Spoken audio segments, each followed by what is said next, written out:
তোমরা কোনটা না আমরা শ্রীগুলো সিদ্ধি করে এলাম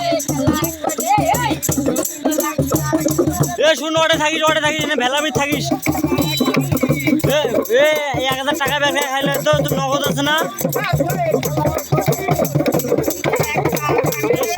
কাজ লগতি টাকা ব্যাগে খাইলে